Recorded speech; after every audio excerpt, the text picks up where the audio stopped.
கூட்டலாம் வர முடியாது. என்னமோ நிலா போய் கூப்பிட்டா உடனே பை தூக்கிட்டு வரப்போற மாதிரி பேசுறீங்க. வந்து உடனே தங்குதோ இல்ல கொஞ்ச நாள் கழிச்சு தங்குதோ அதெல்லாம் தெரியாது.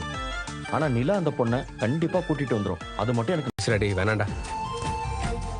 அந்த பொண்ணு உன்னை எவ்வளவு லவ் பண்ணியிருந்தா சாப்பாடு கூட வேண்டாம்னு சொல்லிட்டு கதவை பிடிச்சி உள்ளே இருந்திருக்கும். ஏண்டா 2 வாரத்துல ஒரு அமரக்காதல். காயத்ரி, நான் சோழனோட வைஃப் நிலா வந்திருக்கேன்.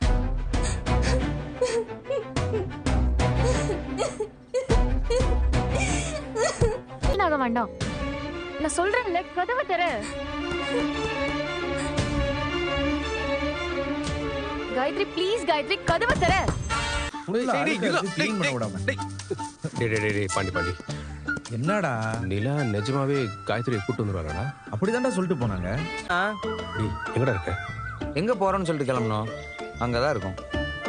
ஏய் பல்லவா, சும்மா தானே சொல்ற. நீங்க காயத்ரி வீட்டுக்கு போல தானே? நீயும் வீட்டுல இருக்கவங்களோட சேர்ந்து என்ன செய்யாதரா? நிஜமாவே நிலா கூட தான் பேசிட்டு இருக்காளா? நான் ஏன்னா போய் சொல்ல போறேன்? அவங்க 2 பேர் உள்ள பேசிட்டு இருக்காங்க. அண்ணி என்னை வெளியே கொஞ்ச நேரம் வெயிட் பண்ண சொன்னாங்க. அதான் வெயிட் பண்ணி